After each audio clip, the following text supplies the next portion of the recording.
ಗೌಡರನ್ನು ಕರೆತಂದಿದ್ದೇನೆ. ಅದೇನಂತ ವಿಚಾರಿಸಿ.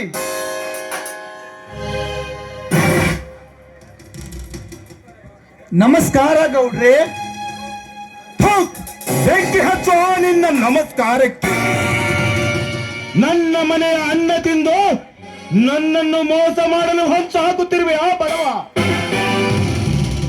ಛೇ, ಇಲ್ಲ ಗೌಡ್ರೆ, ನಾನೇನು ನಿಮಗೆ ಈ ರೀತಿ ಮೋಸ ಮಾಡಬೇಕೆಂದು ಮಾಡಲಿಲ್ಲ ಗೌಡ್ರೆ. ನಿಮ್ಮ ಹೊಲದಲ್ಲಿ ಈ ನಿಧಿ ಸಿಕ್ಕಿದ್ದೇನೋ ನಿಜ, ಆದರೆ ಇದರಿಂದ ನಮಗಿಬ್ಬರಿಗೂ ತೊಂದರೆಯಾಗುವುದು ಬೇಡವೆಂದು ತಿಳಿದು ಇದನ್ನು ಸರ್ಕಾರಕ್ಕೆ ಒಪ್ಪಿಸಲು ಹೊರಟಿದ್ದೇನೆ. ಬಡವರ ನಾಯಿಗೆ ಸಿಕ್ಕ ನಿಧಿಯನ್ನು ಸರ್ಕಾರಕ್ಕೊಪ್ಪಿಸಲು ಅದೇನು ನಿಮ್ಮಪ್ಪನ ಮನೆ ಆಸ್ತಿಯನ್ನು ತಿಳಿದಿರುವೆಯಾ? ಸುಮ್ಮನೆ ಅದನ್ನು ನಮಗೆ ಒಪ್ಪಿಸಿ ಹೊರಟು ಹೋಗು ಮೊದಲು ಇಲ್ಲಿಂದ. ನೋಡಿ ಗೌಡ್ರೆ, ದಯವಿಟ್ಟು ನಿಮಗೆ ಕೈ ಮುಗಿದು ಕೇಳ್ಕೊಂತೀನಿ, ಈ ಸಿಕ್ಕಿರುವ ನಿಧಿಯ ವಿಷಯಕ್ಕೆ ನೀವು ಬರಬೇಡಿ. ನಮ್ಮನ್ನ ನಮ್ಮ ಪಾಡಿಗೆ ಬಿಟ್ಟು ಬಿಡಿ ಗೌಡ್ರೆ. ಮುಚ್ಚು ಬಾಯಿ.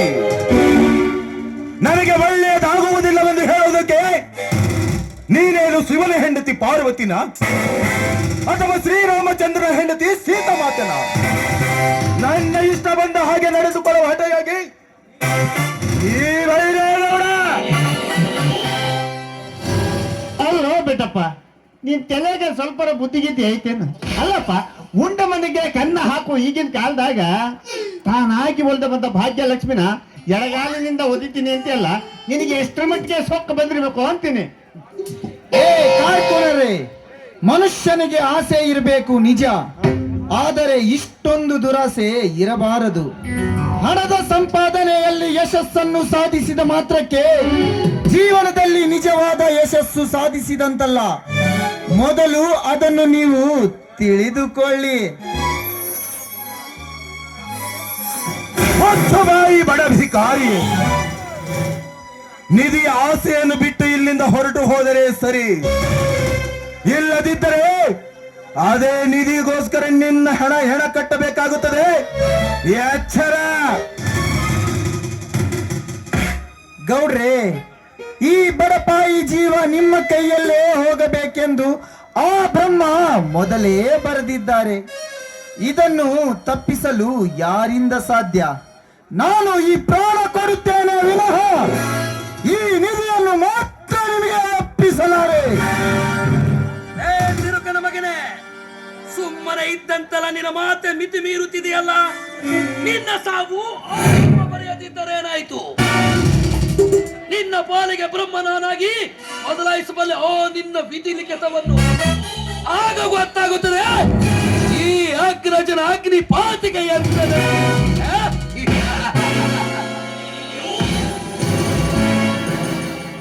ಅಲ್ಲೋ ಬೆಟ್ಟಪ್ಪ, ಈ ನಿಧಿ ನಮ್ಮ ಗೌಡ್ರು ಹೊಲ್ದಾಗ ಸಿಕ್ಕೈತೆ ಅಂದ್ಮೇಲೆ ಅದು ಸರ್ಕಾರದ ಪಾಲು ಹೆಂಗೈತ್ಲೆ? ನೀನೇ ಹೇಳು. ಇದು ನಮ್ಮ ಗೌಡ್ರಿಗೆ ಸೇರ್ಬೇಕಾದ ಪಾಲು, ತಿಳ್ಕಾತಮ್ಮ. ಕಾರ್ಕೋನರೇ, ಈ ಜೀವ ಹೋದ ಮೇಲೆ ಈ ದೇಹ ಅಗ್ನಿಯ ಪಾಲು, ಬಟ್ಟೆ ಬರಿಗಳೆಲ್ಲ ಅಗಸನ ಪಾಲು, ಏನು ಅರಿಯದ ಈ ಜೀವ ಯಮರಾಜನ ಪಾಲು, ಆಸ್ತಿಗಳೆಲ್ಲ ಹರಿಯುತ್ತಿರುವ ಗಂಗೆಯ ಪಾಲು, ಮಗ ಹಾಕುವ ಪಿಂಡ ಕಾಗೆಯ ಪಾಲು.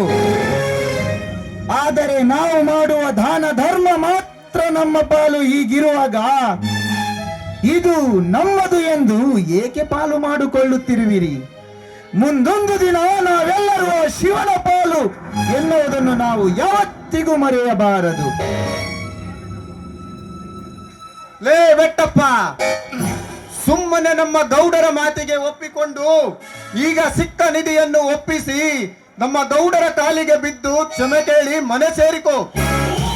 ಇಲ್ಲದಿದ್ದರೆ ನಿನ್ನ ಮುಂಡದಿಂದ ರುಂಡವನ್ನು ತೆಗೆಯಬೇಕಾಗುತ್ತದೆ. ಎಚ್ಚರ ಮಗನ.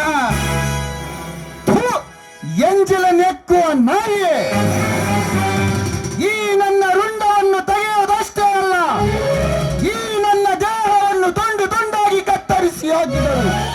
ಈ ನಿಧಿಯನ್ನು ಮಾತ್ರ ನಿಮಗೆ ಒಪ್ಪಿಸಲಾರೆ. ನರಸತ್ತ ನಾಮರ್ತ ನನ್ನ ಮಗನೇ, ನಾವೆಷ್ಟೇ ಹೇಳಿದ್ರು ಅದೇ ಹರಿಕತೆಯನ್ನು ಹೇಳುತ್ತೀಯಾ?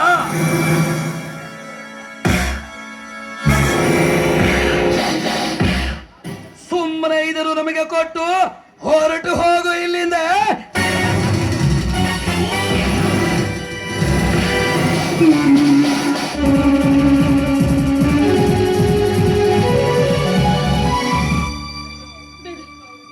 ನೋಡಿ, ದಯವಿಟ್ಟು ದಯವಿಟ್ಟು ಅವರಿಗೆ ಏನು ಮಾಡಬೇಡಿ ಗೌಡ್ರೆ.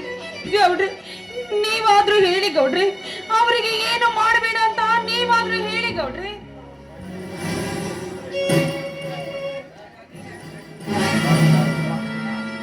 ಗೌಡ್ರೆ, ದಯವಿಟ್ಟು ನಿಮ್ಮ ಕಾಲಿಗೆ ಬೀಳುತ್ತೇನೆ ಗೌಡ್ರೆ. ಆ ನಿಧಿಯನ್ನು ಕೊಟ್ಟು ಬಿಡಿ ಗೌಡ್ರೆ, ಕೊಟ್ಟು ಬಿಡಿ.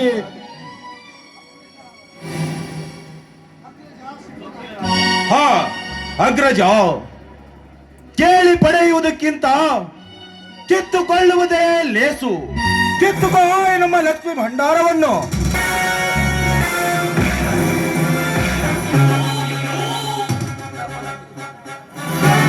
ಬೆಟ್ಟಪ್ಪ, ಒಳ್ಳೆಯ ಮಾತಿನಿಂದ ಹೇಳುತ್ತಿದ್ದೇವೆ, ಜೀವಾದ್ರೂ ಉಳಿಸಿಕೊಂಡು ಹೊರಟು ಹೋಗು ಇಲ್ಲಿಂದ.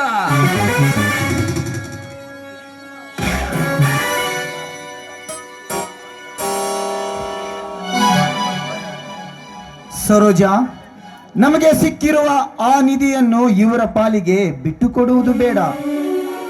ನಡೆ ಸರೋಜಾ, ಇತ್ತ ವಿಷಯವನ್ನು ತಿಳಿಸಿ ಪೊಲೀಸ್ ಕಂಪ್ಲೇಂಟ್ ಕೊಟ್ಟು ಒದ್ದು ಹೋಳಿಗೆ ಹಾಕಿಸೋಣ. ನಡೆ ಸರೋಜಾ, ನಡೆ.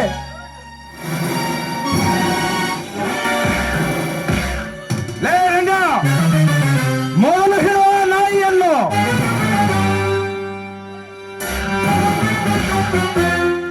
ಬೆಟ್ಟಪ್ಪ, ನಮ್ಮ ಮನೆಯ ಅನ್ನ ತಿಂದು ಬದುಕುತ್ತಿರುವ ನಾಯಿ ನೀನು. ಈಗ ಪೊಲೀಸ್ ಕಂಪ್ಲೇಂಟ್ ಅಂತ ಹವಣಿಸುತ್ತಿರುವೆಯಾ? ನಿಮ್ಮ ತಂದೆಯವರು ನಮ್ಮ ಮನೆಯಲ್ಲಿ ಬಹಳ ದಿನದಿಂದ ದುಡಿಯುತ್ತಿದ್ದಾನೆನ್ನುವ ಒಂದೇ ಒಂದು ಕಾರಣಕ್ಕೆ ನಿನ್ನನ್ನು ಸುಮ್ಮನೆ ಬಿಟ್ಟಿದ್ದೇನೆ. ಆದರೆ ಈಗ ನನ್ನ ಕೈಗೆ ಕೋಳ ಹಾಕಲು ಹೊಂಚು ಹಾಕುತ್ತಿರುವೆಯಾ ಬಡವ? ಅರ್ಥವಾಯಿತು ಗೌಡ್ರೆ. ಬೆಟ್ಟಪ್ಪ, ಹೋಗುವ ನಿನ್ನ ಆಸೆಯನ್ನು ನಾನು ಪೂರೈಸುತ್ತೇನೆ.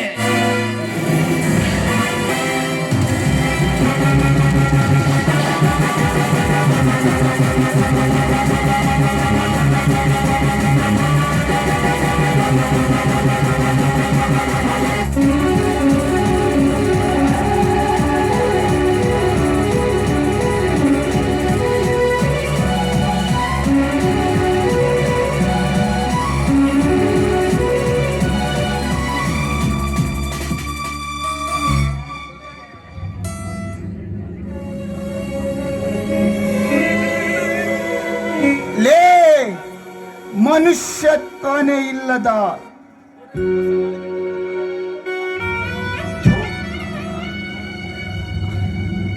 ಅಯ್ಯೋ ಪಾಪಿಗಳ, ಕೊನೆಗೆ ಮೋಸ ಮಾಡೇ ಬಿಟ್ರಲ್ಲೋ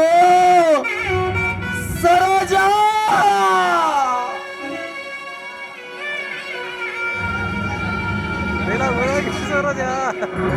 ಇಲ್ಲ ರೀ, ಖಂಡಿತವಾಗಿಯೋ ನಿಮ್ಮನ್ನ ಸಾಯಲು ನಾನು ಬಿಡುವುದಿಲ್ಲ ರೀ, ನಾನು ಬಿಡುವುದಿಲ್ಲ. ಅಯ್ಯೋ ಪಾಪಿಗಳ, ನನ್ನ ಗಂಡ ಏನು ತಪ್ಪು ಮಾಡಿದ್ದ ಅಂತ ಅನ್ಯಾಯವಾಗಿ ಅವರನ್ನ ಈ ರೀತಿ ಚುಚ್ಚಿಕೊಂಡು ಹಾಕಿದ್ದೀರಲ್ಲ. ನೋಡ್ರಿ ಗೌಡ್ರೆ, ನಿಮಗೆ ಕೈ ಮುಗಿದು ಕೇಳ್ಕೊತೀನಿ, ದಯವಿಟ್ಟು ದಯವಿಟ್ಟು ನನ್ನ ಮಾಂಗಲ್ಯವನ್ನು ಉಳಿಸಿ. ಸರೋಜಾ,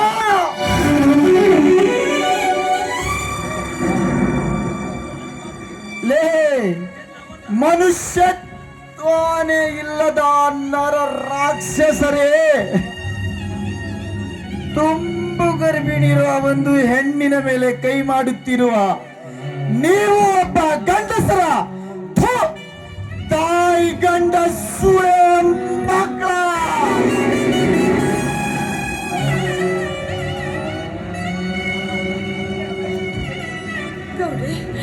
ನೋಡಿ, ನಿಮಗೆ ಕೈ ಮುಗಿದು ಕೇಳ್ಕೊಂತ ಇದ್ದೀನಿ. ನನ್ನ ಹೊಟ್ಟೆ ತುಂಬಾ ನೋಯ್ತಾ ಇದೆ ಗೌಡ್ರೆ. ದಯಮಾಡಿ ಸ್ವಲ್ಪ ಕುಡಿಯೋದಕ್ಕೆ ನೀರನ್ನ ಕೊಡಿ ಗೌಡ್ರೆ, ನೀರನ್ನ ಕೊಡಿ.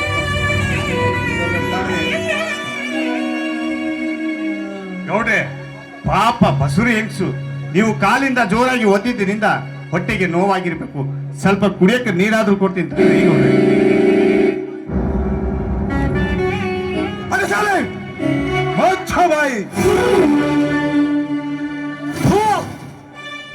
ಕನಿಕರ ಇಲ್ಲದ ಕಟಕರೆ, ಹಣವಿದೆ ಎಂದು ನಮ್ಮಂತ ಬಡವರ ಮೇಲೆ ದಬ್ಬಾಳಿಕೆ ತೋರಿಸಿದರೆ ಮುಂದೊಂದು ದಿನ ನಿಮ್ಮ ಸತ್ತನ್ನಡಗಿಸಲು ಒಬ್ಬ ಗಂಡು ಹುಟ್ಟುತ್ತಾನೆ. ಇದನ್ನು ನೆನಪಿಟ್ಟುಕೊಳ್ಳಿರಿ ಸರೋಜ.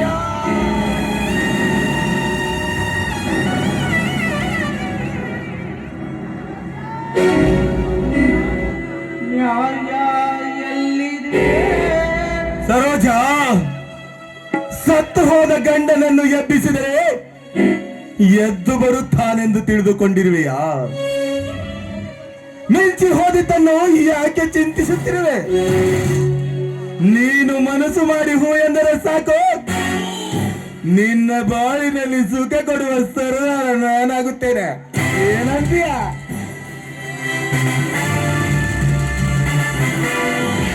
ಏ ಗೌಡ, ಮುಚ್ಚ ಬಾಯ್ದ. ಗಂಡ ಸತ್ತ ಮಾತ್ರಕ್ಕೆ ಮೆಂಡನ ಜೊತೆ ಮಲಗುವ ಬಂಡ ಹೆಣ್ಣು ಅಂತ ನನ್ನನ್ನು ತಿಳಿದುಕೊಂಡಿದ್ದೇನೋ? ನೋಡಿ ಸೌಕರ್ಯ,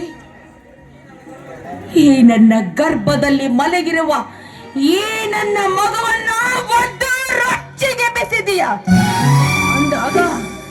ಅಂದಾಗ ನಿಮ್ಮಂಥ ವಿಷ ಜಂತುಗಳಿಗೆ ಗರ್ಭದಲ್ಲಿ ಗರ್ಜಿಸಿದ ಗರುಡನಾಗಿ ನನ್ನ ಮಗ ಬಂದೇ ಬರ್ತಾನೆ ಕಣೋ, ಬಂದೇ ಬರ್ತಾನೆ.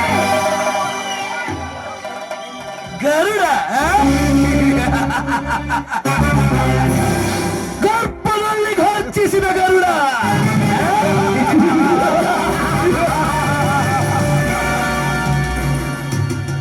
ಸರೋಜ, ಈ ನಿನ್ನ ಗರ್ಭದಲ್ಲಿರುವ ಈ ಮರಿ ಗರುಡ ಗರಿ ಬೀಚುವಷ್ಟರಲ್ಲ ನಿನ್ನ ಗರ್ಭವನ್ನು ಕತ್ತರಿಸುತ್ತೇನೆ. ಕೊನೆಯದಾಗಿ ನೆನೆಸಿಕೋ ನಿನ್ನ ಮನೆ ದೇವರನ್ನು.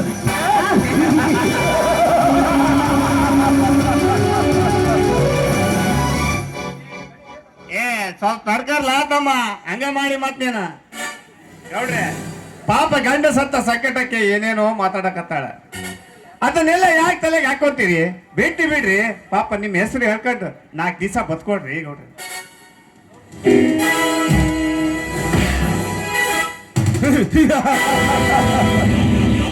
ನೋಡು ಸರೋಜ, ಈ ವಿಷಯವನ್ನು ಇಲ್ಲಿಗೆ ಬಿಟ್ಟು ಇಲ್ಲಿ ಏನು ನಡೆದಿಲ್ಲವೆಂದು ಸುಮ್ಮನಿದ್ದರೆ ಸರಿ. ಒಂದು ವೇಳೆ ಪೊಲೀಸ್ ಕಂಪ್ಲೇಂಟ್ ಅಂತ ಮುಂದರೆದಿದ್ದೆ ಆದರೆ ಆ ನಿನ್ನ ಗಂಡನಿಗೆ ಆದ ಗತಿ ನಿನಗೂ ಆಯ್ದಿತ್ತು ಎಚ್ಚರ. ನಾಗರಾಜ, ಈ ಸತ್ತ ಬಾಡಿಯನ್ನು ಎತ್ತುಕೊಂಡು ಹೋಗಿ ಯಾರಿಗೂ ಅನುಮಾನ ಬಾರದ ಹಾಗೆ ನಮ್ಮೂರಿನ ಮಶಾಣದಲ್ಲಿ ಸುಟ್ಟಿ ಹಾಕಿಬಿಡು.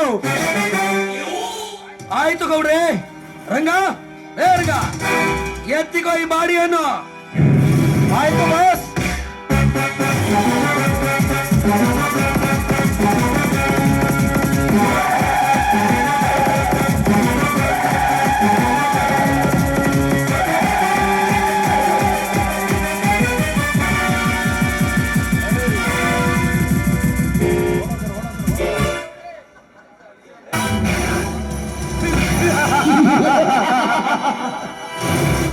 ಪಡುಶಾಲಿ, ಹೇಗಿದೆ ಈ ಭೈರೇಗೌಡನ ಬ್ರಹ್ಮಾಸ್ತ್ರ?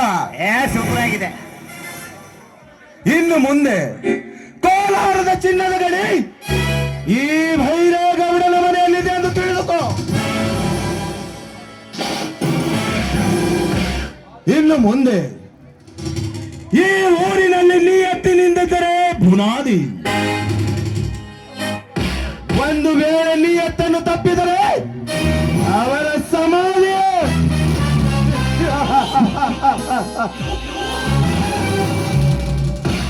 ಹಾಗೆ ಆಗಲ್ರಿ ಗೌಡ್ರೆ. ಗೌಡ್ರೆ, ಅಲ್ಲಿ ನಮ್ಮ ಬಾಲಿ ಮಗ ಲೋಕನ ಮನ್ಯಾಗ ಒಂದ್ ಆ ಬೆಟ್ಟಪ್ಪನ ಕೊಂದಿವಲ್ಲ ಅದೇ ಒಂದು ಖುಷಿಯಾಗ ಒಂದು ಪಾರ್ಟಿ ಮುಗಿಸ್ಕೊಂಡ್ ಬಂದ್ಬಿಡ ಬರ್ರಿ